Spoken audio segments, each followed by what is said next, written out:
আজকে তো শবে বরাত, তাই না? আজকে আমি যাব মসজিদে। তো আপনারা আমার মতো আর বসে না থেকে সকলেই মসজিদে যেয়ে আজকের শবে বরাতের নামাজটুকু আদায় করবেন।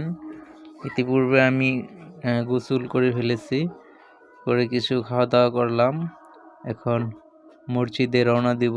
তো আমরা যারা এ রাতে আল্লাহর কাছে আমরা কান্নাকাটি করব, মুনাজাত ধরব।